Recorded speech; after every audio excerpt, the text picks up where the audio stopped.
All right, thank you. Good morning, everyone. Thank you so much for being here. Thanks for agreeing to give a Build a Cell seminar.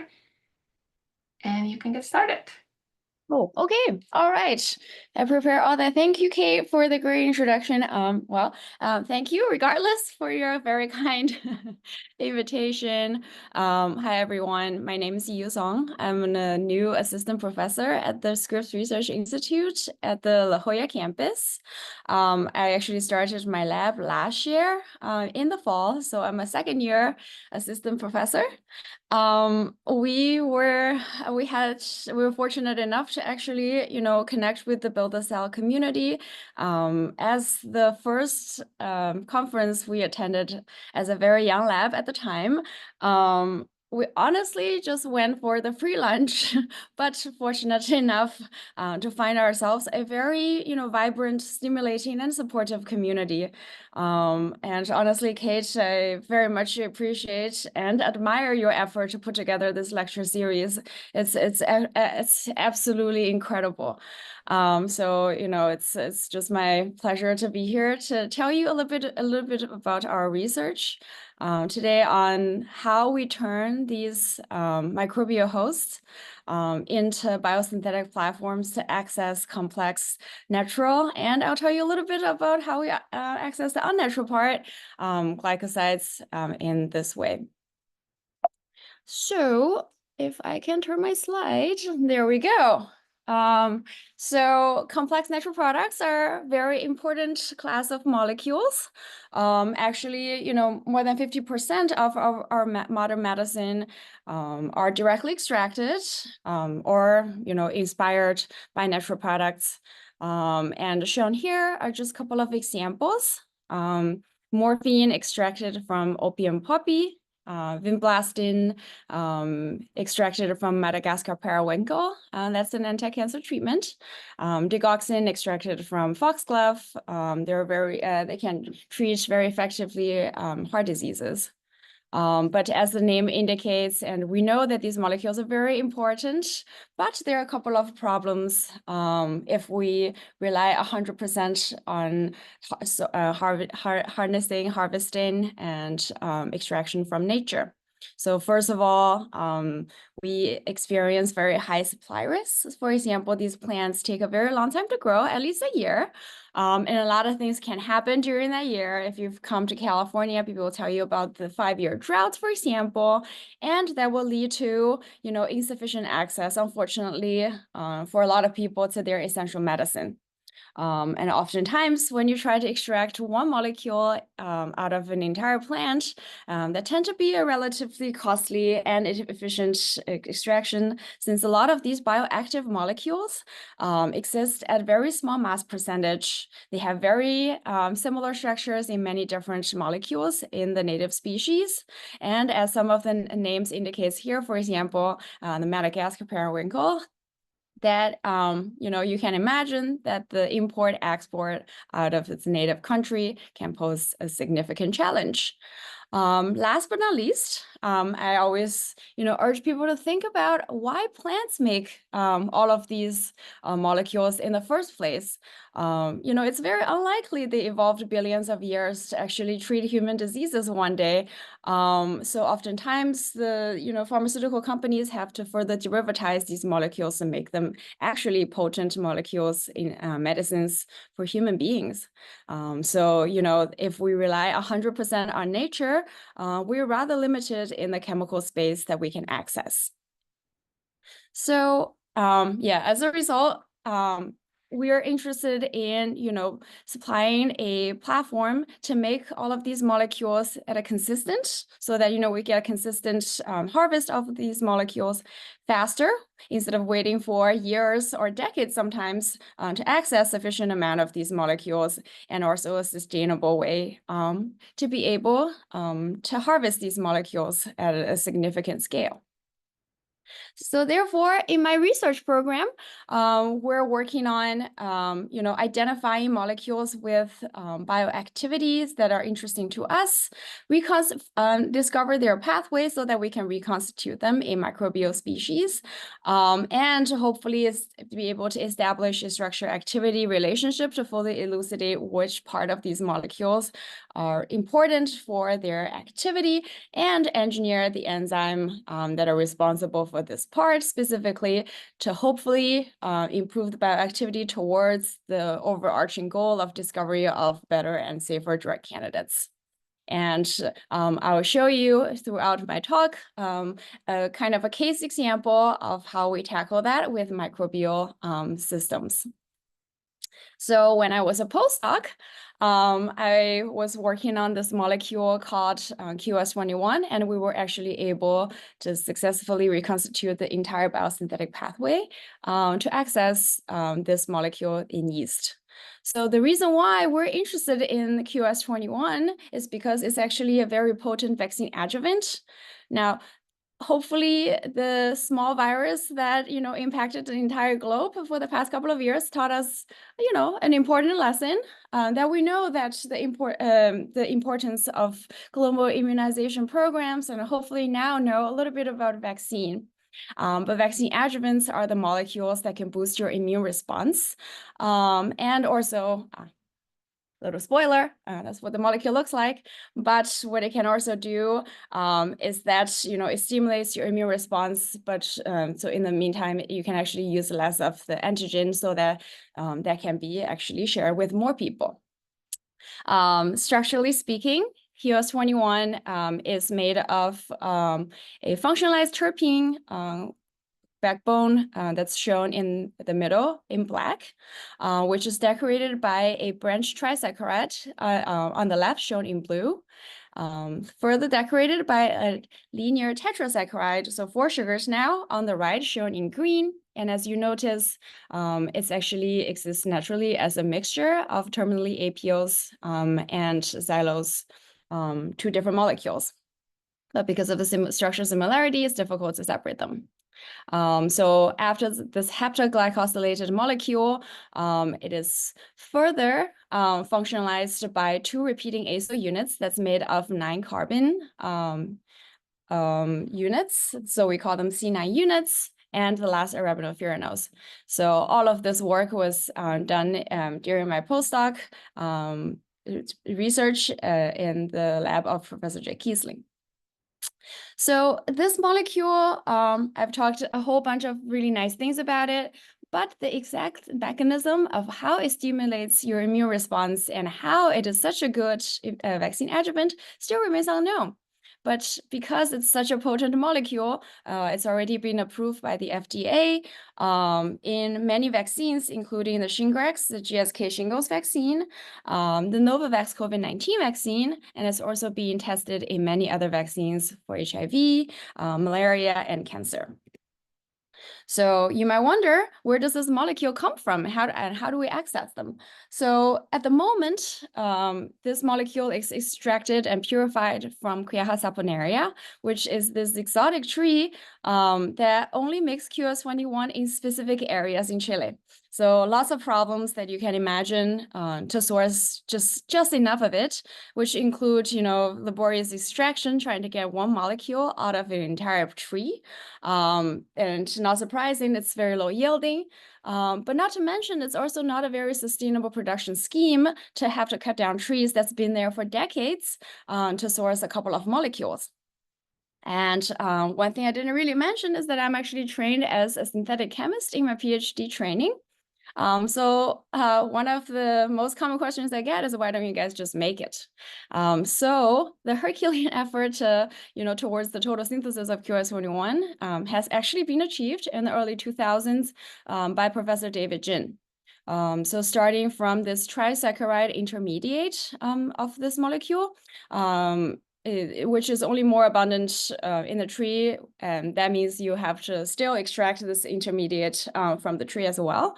From this point to the finish line, it still takes more than 76 synthetic steps, and as you can imagine, relatively low yield and not very industrially relevant. So one of the biggest challenge here, as you can see, is the chemical synthesis of all of these carbohydrates. Yeah. So in order to form, for example, a selective glycosidic bond, you have to selectively protect all the other hydroxy groups in this sugar to form this bond, and therefore later on you have to also deprotect it, and then that poses quite a bit of a synthetic challenge. So this is one of the things I'm hoping to address in my independent career as well. But back to QS21, because it's, difficult to source this molecule. It's currently priced at more than $1,000 per milligram. So I guess this is not the community that I have to really convince that reconstituting all of these foreign pathways in microbial hosts is a fantastic idea. And especially enabled by all the development of genetic modification tools these days, the sequencing technologies, DNA synthesis technologies. We can really start to think about, how we can teach these genetically trackable microorganisms to do things that they wouldn't naturally do. So in this particular case, in a high level, you can kind of just imagine to copy the biosynthetic gene cluster that's responsible for making QS21 and really any complex natural products, and paste that into the genome of, a small microorganism, for example, Saccharomyces cerevisiae. And very analogous to how you would make a beer and bread at home by feeding in just simple sugars, wait for a couple of days, and you will actually be able to access this exact natural product in the matter of a couple of days rather than decades. And sometimes these pathways are quite long, which I will show you in a couple of slides. You can also imagine to swap in and out some of the pathway enzymes so that you can also access their unnatural structure derivative this way to be able to, establish a library of structurally similar molecules, therefore to establish a structure-activity relationship and to fully understand the mechanisms of action at a molecular level. Last but not least, this production now is easily scalable. So in the case of QS21, we actually benefited significantly from our collaboration with Professor Anne Osborne's group at John Innes Center in the UK, who were able to, annotate the entire biosynthetic pathway for QS21. And to kind of show you what that looks like and how we constitute it into yeast, is that we hijacked the yeast's native mevalonate pathway, which basically converts glucose to acetyl-CoA, and through the isoprenoid pathway to access high level of squalene and 2,3-oxidosqualene, the activated version. And the structure is shown here. And from this point on, all the enzymes are heterologous. And we start with the integration of beta-adenine synthase, which is a cyclase that folds this long chain hydrocarbon, actually 30 carbons into this pentacyclic terpene backbone. And by 3 different P450s, we were able to oxidize 3 different carbon positions, the C28 to be a carboxylic acid, the C23 to be an aldehyde group, the C16 to be a hydroxy group, to access our terpenoid backbone intermediate, quilic acid.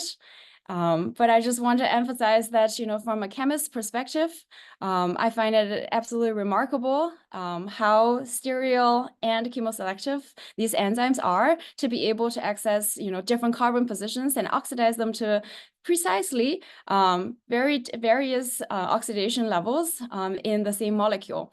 And this is something that, I feel like the chemists in the past 50 years have been trying really hard to be able to achieve.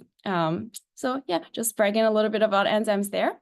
And from this point on, by expressing 7 different glycosyltransferases, we were able to add the 3 sugars on the left and then the 4 sugars on the right, in a highly orchestrated way. So it has to be, it has to follow this specific synthetic pathway, to add all of these sugars before the others. And these glycosyl actually are able to identify, despite the fact that we were saying all of these sugars are so similar, they were able to actually identify which sugar to activate, and then to add to exactly where it should go. And by further expressing 2 more azotransphrases, we were able to add these 2 repeating C9 units, and then the last sugar to finish the main pathway. So obviously it wasn't as easy as I make it sound like. So I'll tell you a little bit of stories from parts of this pathway to kind of give you a more comprehensive idea of how these pathways are being reconstituted and how we can access them at a higher concentration in microbial hosts. So we'll start with the tritrophin synthesis and P450 oxidation. Luckily, a lot of work has been done, prior to this work, so that this reconstitution of all of these enzymes didn't seem too impossible. And in particular, this beta-amarin biosynthesis was already achieved in the early 2000s in Jay's lab already. But at the time, not much engineering was done. But you can still see that by introducing a beta-amarin synthase at the time, it was already able to achieve at 6 milligrams per liter of beta-amarin. And in our work, we actually upregulated the entire biosynthetic pathway along the mevalonate pathway to be able to access more than 800 milligrams per liter of beta-amarin to give us a good starting point for all of these later biosynthesis. And you can see that the biosynthetic scheme was achieved over the course of 3 days. And it's further corroborated by, the consumption of squalene, which is the substrate to show effective conversion of squalene to beta-amarin, which is our target here. And, then we started by testing all of these different P450s. So, when we first looked at these 2 molecules, we know that 3 different carbon positions will need to be oxidized. We didn't know what order. We didn't know if it was more like, intertwined than entangled pathway as shown here. So, we thought, what is better than just getting it tested and started with. So we started with the C28 oxidase, so this P450, and we were very happy to see that it actually oxidizes the C28 position all the way to carboxylic acid, which is a 3-step oxidation to go through an alcohol, aldehyde, and a carboxylic acid. And then when we put into the second P450, we realized that it actually requires an additional redox partner. So in addition to the CPR, which is the cytochrome P450 reductase, it also requires a cytochrome B5 to actually achieve the 2-step oxidation to go from alcohol all the way to the aldehyde. And then when we added the third oxidase, the C16 oxidase, we actually didn't observe any new peak, despite all the efforts that we tried in the lab. And that led us to think, was this enzyme even expressed? Where was it expressed? Therefore, we looked at the subcellular localization of the C16 oxidase. So shown on the left is actually the subcellular localization of this enzyme in tobacco cells. That's why it looks very different from the one on the right. But all of these networks shown here is actually the networks in the ER membrane, because all of these P450s are actually anchored in the membrane. But as on the right, as shown in the picture here, you can see that this enzyme doesn't actually isn't localized to the ER membrane for some weird reason. In this particular case, we're actually able to engineer the N-terminus of this P450 so that it can correctly anchor into the ER membrane where, the cytochrome P450 reductase, as well as all of these, very lipophilic looking substrates are localized. So in order to access, its redox partner, its substrates to carry out the reaction that it's supposed to, this P450 needs to actually be anchored onto the ER membrane. So this is what we did here. And as a result, we were very happy to see that they were finally able to observe the production of quillic acid via the engineering of the N-terminus of this P450. So additionally, we also looked at all the other enzymes to be able to hopefully achieve higher production of these terpenoids overall in microbial hosts. It is really notoriously difficult to express these P450 in microbial hosts. And then we also looked for, if or not there's a generalizable strategy to be able to solve this problem. So one of the class of the enzymes we looked at is these membrane steroid binding proteins, MSBPs, in plants. So these are the kind of scaffolding proteins that hold these P450s together spatially in proximity so that they can facilitate electron transfer. And importance of this class of proteins can be exemplified in the lignin biosynthesis pathway already, where there are 3 different P450s along the pathway. And the MSBP is kind of, holding these P450s together. And when you carry out the RNAi, try to interfere the expression of this MSBP, you can see that the plants are significantly smaller, which means the lignin biosynthesis is really significantly interfered without knocking out any of the actual pathway enzymes. So we thought, how interesting, and we, and see if we can try to also recapitulate this idea in microbial hosts. So we expressed 3 different MSBPs from Saponaria vicaria, as well as Keha saponaria. And then we were able to see that despite the fact that we didn't really change any other P450s or the expression of all the other redox partners, by simply expressing an additional MSBP, we were able to observe 5-fold increase of the quillic acid production. And when we look at the subcellular localization of all of these P450s and MSBPs, and not too surprisingly that they co-localize inside of the cells, which further corroborates the fact that they are expressed in this very similar physical proximity, and then they play in a role in the scaffolding effect. So to kind of just summarize this part of, terpene folding and oxidation, we noticed that we observed that these P450s actually follow a very strict order as well, so that it has to be oxidized at C28 positions first, and then 23 and C16. It very much to contrary to what we first, speculated. This C23 oxidase requires a cytochrome B5 for the full oxidation of the 2-step oxidation to the aldehyde. The C16 requires a transmembrane domain to be installed at an N-terminus so that it can be properly localized to the ER membrane.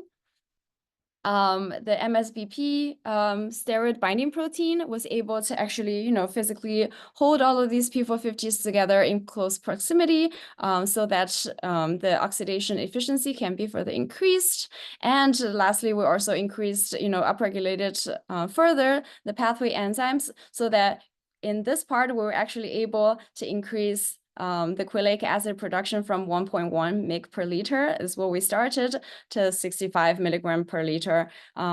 This is important because, we need sufficient amount of substrate to further, engineer the later pathway of QS21. So now we're ready to move into the glycosylation to add all the sugars. And that is also not a trivial task. So in yeast, it turns out that, only 2 different UDP sugars are available, and that is UDP glucose and galactose. All the other different UDP sugars that are shown in blue that are necessary substrates for the QS21 biosynthesis are actually unavailable. So that means we kind of have to reinvent the wheel in the nucleotide sugar biosynthesis pathway in yeast as well. So we have to install all of these different nucleotide sugars synthetases sorry, as well, to be able to access all of them. And to put that, into more perspective by showing all the chemical structures, I hope you can appreciate, how actually similar all of these sugars are, and appreciate more that these sugar synthetases and then transferases, how remarkable they are to be able to recognize the very subtle differences between all of these sugars, and to be able to install them correctly onto the substrate backbone. So Sam Crow, who was a graduate student in the J. Keesing lab, and was able to actually reconstitute all of these enzyme networks to access all of these UDP sugars. But just to kind of tell you what the challenges are, is that in plants, shown as you can see here, a lot of these UDP sugars are actually synthesized inside of the Golgi apparatus. And by transporting these different sugars inside and outside of the Golgi membrane, you can, fine-tune and control these different UDP sugars concentration inside and outside of the membrane to a very delicate and, refined level. But in our case, when we try to reconstitute all of these enzymes in yeast, because of the lack of all of these native transporters to be able to identify and transport UDP sugars, we are reconstituting all of these enzymes in the cytosol. So we really have to, come up with very clever strategies. Well, Sam really had to come up with very clever strategies to be able to access all of these UDP sugars and to be able to, control their concentrations so that they're at a very equimolar kind of ratio. And we know that, more important these molecules are inside of biological systems, and oftentimes the more highly regulated they are. So, for example, we actually observe the UDP xylose inhibition of the upstream enzyme, the UDP glucose dehydrogenase. And one of the UDP defucose, for example, also did not have a reported biosynthetic pathway at the time when we were working on it. So we also had to, come up with, we'd have to discover the pathway for that. And I'll tell you a little bit about that. So the xylose, we realized that when we, co-express the sugar synthetase and the transferase to, identify the glycosylated product, this is how we functionally test the heterologous expression of all of these different enzymes. So when we try to install the trisaccharide on the left, we were able to see that the, glucuronic acid goes on just fine. The galactose goes on as well. But when we try to install the xylose transferase, all of a sudden, no glycosylated product was detected. And when we delve into literature, we very soon realized that, the UDP xylose actually inhibits the UDP glucose dehydrogenase. Further corroborated by the chart that is shown on the right. So I think, the audience really understand, when we reconstitute these synthetic cells or synthetic pathways, we can isolate one of the enzymes rather than having to deal with an entire network. And then in this case, we were able to express the UDP glucose dehydrogenase in yeast. And because there's no other sugar synthetases, the glucuronic acid is the only thing that we could really look at, and it's not being consumed or anything. There's no integral pathway. So we're really able to look at just an isolated function of this enzyme. So when we express this UDP glucose dehydrogenase, we're able to observe the residual level of glucose, UDP glucose, as well as the UDP glucuronic acid as a product. But when we express the UDP xylose synthetase on top of that, now we see a little bit of UDP glucose and a little bit of UDP xylose, and with no UDP glucuronic acid. Now, this is a necessary substrate for the first step of glycosylation, and then the absence of poses a significant challenge for the later glycosylation, and therefore no glycosylated product was detected. And we, as we looked more into the literature, we realized this is actually a much more common phenomenon across many different species. That's the UDP xylose inhibits the UGD upstream enzyme, presumably to conserve the UDP glucose pool inside of the cells so that it doesn't constantly get drained towards all the other UDP sugar synthesis. But luckily, since it's a common phenomenon, it has already been engineered, for example, the human version of the UGD, and with a single mutation, you can effectively decrease the binding affinity of the UDP xylose, so that it can alleviate the inhibition effect. So in this case, we also constructed our UGD.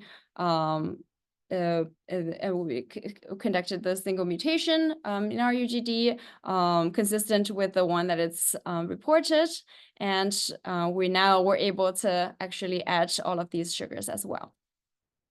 But Sam also played with really another orthogonal induction system to further to be able to further control the concentration of all of these different UDP sugars in a more controlled fashion, so that we were able to actually turn on the UGD expression to accumulate sufficient UDP glucuronic acid, which is a substrate, 24 hours prior to turning on the expression of UDP xylose synthase to access UDP xylose. So in this case, with PTET on, so upon tetracycline induction, you can turn on the xylose completely orthogonal to the rest of the metabolism in yeast. So when you have no tetracycline added, you can see that there's UDP glucose and glucuronic acid with a little bit of basal leaky level of UDP, the UXS expression, therefore a little bit of UDP xylose. But when you start to supplement the doxycycline, a structural derivative of tetracycline, you can see that now we're able to access UDP glucose, glucuronic acid, and xylose at a very similar level. Now that we were able to access all of these different sugars, we can, like I mentioned, we can test the co-expression of the UDP synthase together with the transferase, and by looking at the production of the target molecule, we can functionally test the expression of every single step, to kind of our surprise that the glycosylation step seems to be quite complete, as indicated by not much residual starting material for the first couple of steps. Later on, as you see, we start to see some of the residual step, but we speculate it's because we actually need twice of the UDP xylose, and this bottleneck can be effectively alleviated by the overexpression of an additional copy of UXS to supply more of the xylose. And after the expression of the two azotransferases and the sugar transferase at the end, we were very happy to see that in our yeast extract, we were able to detect this peak that coeludes with QS21 standard. And the production of QS21 was also further confirmed by the identical isotopic fingerprint spectrum as shown on the left. And this was also confirmed by our industrial partner, GSK, and their analytical team that has been working on the QS21 purification for the past decades, that this is indeed the cleanest extract they have ever worked with compared to the extract of Q. saponaria from the tree. And as good scientists and also our reviewer number 3, we thought we should probably collect also the proton NMR to further confirm that these are actually the the sugars that we expected, and to make all of these correct glycosidic bonds to connect them in the correct way. We also looked at the anomeric region of all of these different sugars, and as you can see, in addition to the overall very well alignment of the 148 protons in QS21, we were also able to observe the very good alignment of all of these anomeric protons as well. To kind of summarize this part of the talk, we were able to reconstitute the entire biosynthetic pathway of QS21 in yeast, and that includes 37 different enzymatic steps and 38 heterologous genes, including terpene synthase. We tested obviously various functional homologs, different P450s and their redox partners, the nucleotide sugar synthases, transferases. One thing I didn't touch on, but we also engineered type 1 and 3 polyketide synthases to be able to access the C9 unit, which is necessary substrate for the acylation here. In the meantime, we're also overexpressed 8 yeast genes to be able to supply both for its necessary native metabolism, but also to provide enough substrate and materials for the heterologous biosynthesis. One of the things I also would like to touch on is that we were able to source different genes, so all of these 38 genes from also 6 different species. So in addition to the Quieja saponaria, which is the native species, we also sourced genes from Saponaria vicaria, hops, Arabidopsis, different fungi and different bacteria to be able to combine nature's best activity into one single organism. So after the series of work that was published, Anne's work, our work, and we were very happy to see that there's a commentary that was published in Science that said, there's no particular reason why QS21 itself should be the best adjuvant of the series, and in fact, it still has some residual cellular toxicity. And this will be just a way to study its structure-activity relationship to see if there's anything even better. And that is precisely what we're working on inside of my lab. So we're really trying to take advantage and further build on the biosynthetic platform that we already have towards the synthesis of triterpenoids, all of these different UDP sugars, and with an overarching goal to glycosylate these small molecules to access more of these naturally already existing glycosides. And oftentimes, like I mentioned before, because how bioactive they are, they always exist at very small mass percentage. And we're hoping to be able to reconstitute their pathway in microbial host, and therefore to increase their accessibility of all of these molecules that are shown here, and as well as to accelerate their characterization as potential drug candidates. Yeah, so exactly what I just said. And I'm hoping to, further convince you that these sugar moieties are actually very important structural moieties that actually confer a lot of bioactivities. So for example, shown in this figure is some really early work in the 2000s by terminally changing the last sugar of digoxin, which is this heart disease medicine. It's very effective, but it's very toxic. But as you can see here, by changing just one single terminal sugar, you're to change to all of these different 30 sugars, you can actually change the toxicity of this molecule quite drastically in many different cell lines. So in my lab, we're hoping to be able to engineer all of these glycosyltransferases to access all of these different unnatural glycan sequences and to be able to hopefully understand a glycan structure activity relationship so that we can discover better and safer drugs. Last but not least, we're also hoping to utilize the synthetic potential of these glycosyltransferases to be able to access just about any glycan sequences that's possible and contribute to the overarching goal of glycosciences. So that pretty much brings me to the end. I would like to thank Professor Jay Kiesling for being the best postdoc advisor I can possibly wish for.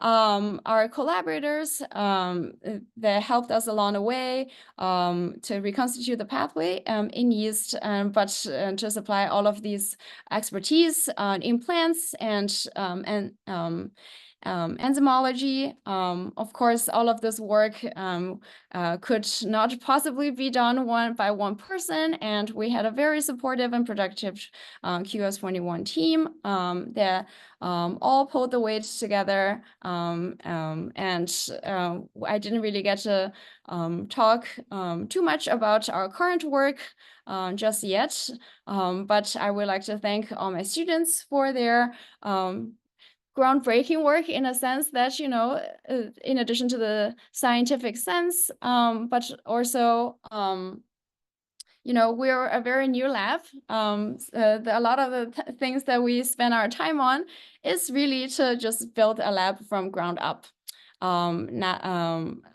Last small advertisement for myself. If you have any great students who are interested in working on synthetic biology and developing the next generation vaccines, please send them my way. Thank you all for your attention. I know we're at the last seminar of the year. Thank you for spending this 45 minutes with me instead of with your family. And I would like to take any questions. Thank you so much. That was really fascinating. I'm a chemist by training too, so I really enjoyed this talk. Oh, thank you. There are questions in chat. Can you see chat? Yeah. If you could read a question out loud, that's going to help with the recording. Okay, perfect. Let's see. Maybe I have to get out of my screen share first. Oops, my backup slides. No. Okay.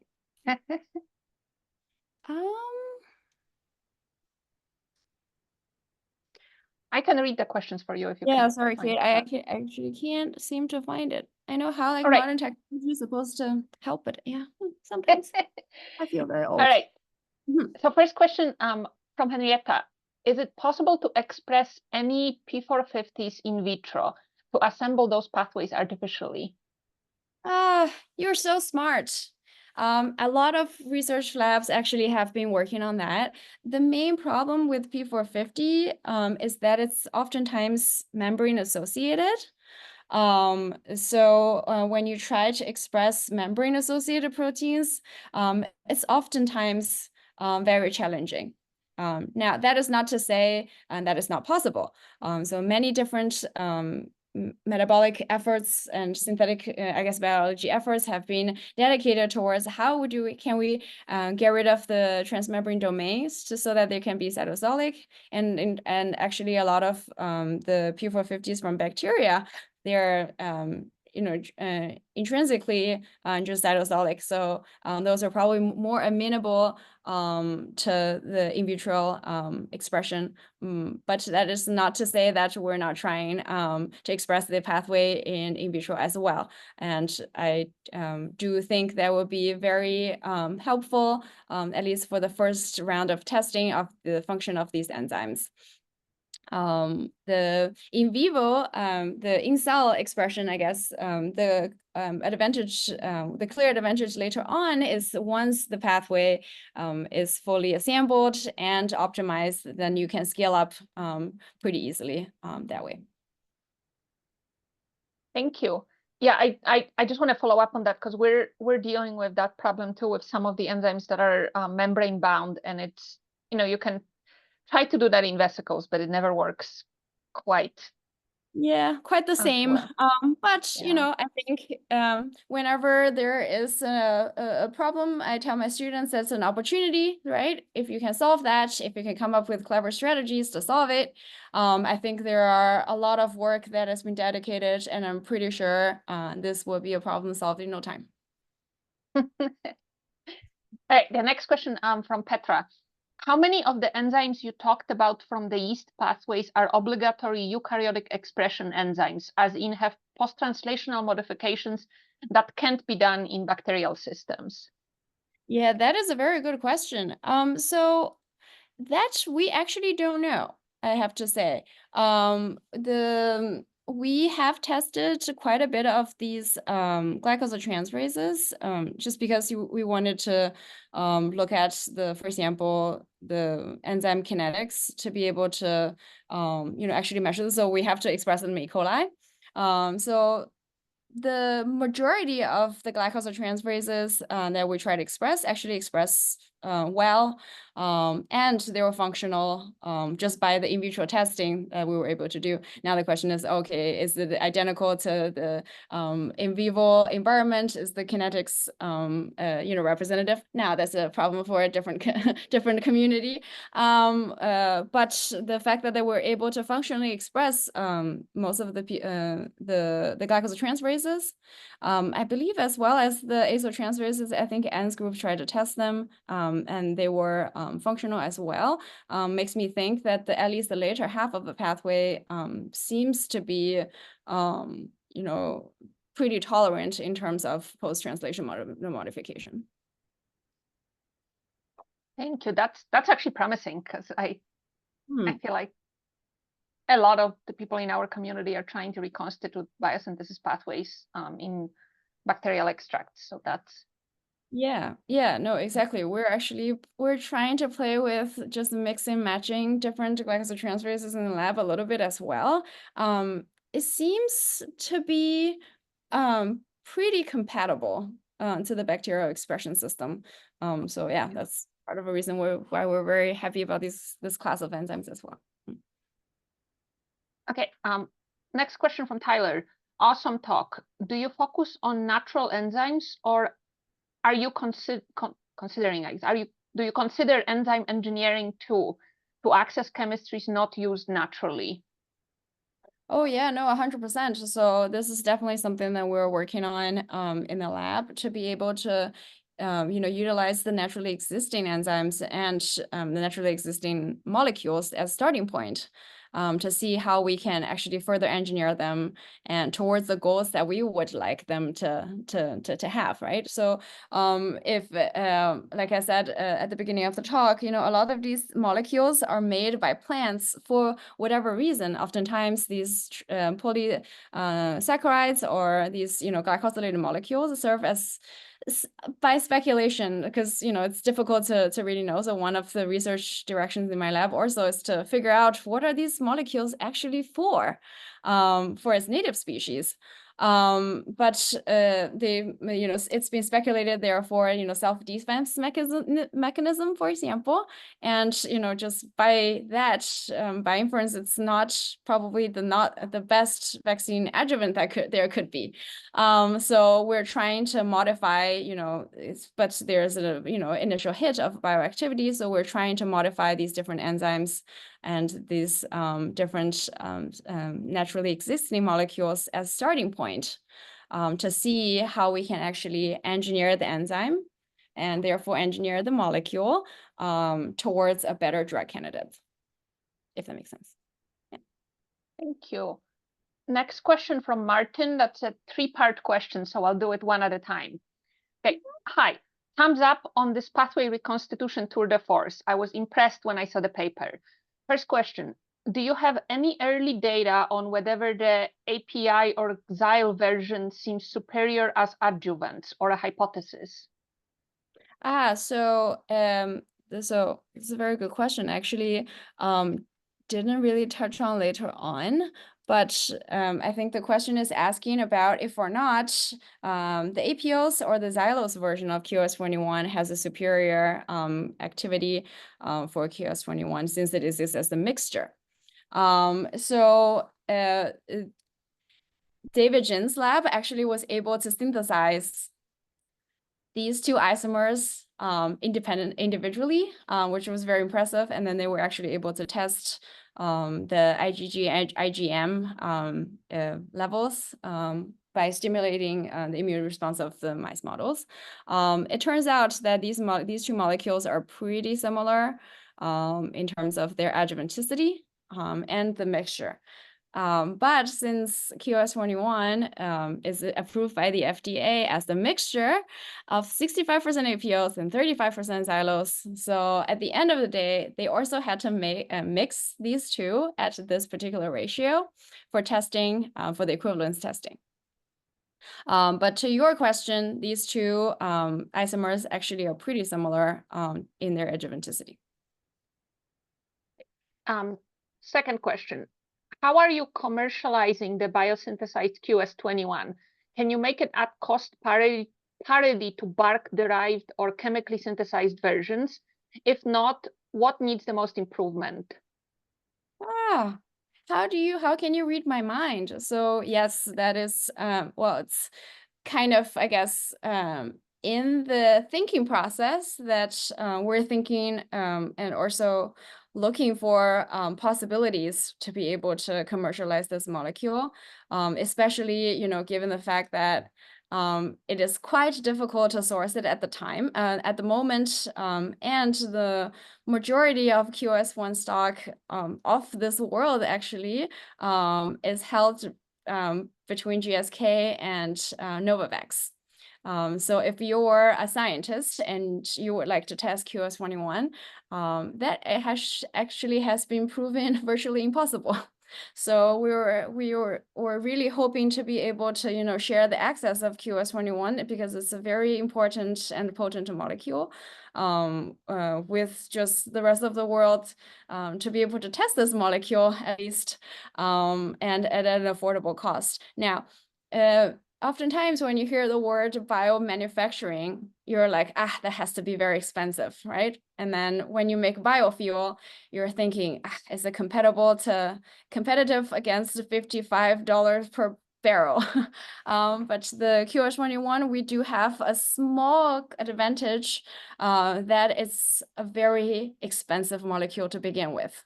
So it's more than $1,000 per milligram, but of course that includes, a very complex supply chain behind supplying this. You have to chop down the trees in Chile, do a crude extract, and then ship it to somewhere in Europe for further refinement, back to US, and then back to Europe for further testing.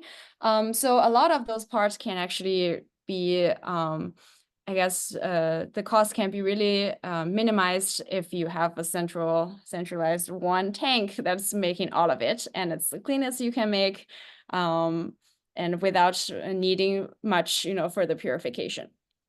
And another advantage that we have is that, instead of waiting for the tree to grow, for decades, you can access this molecule in really matter of a couple of days. So the on-demand synthesis is very important. Now, can it be competitive enough in terms of price? That we'll have to see.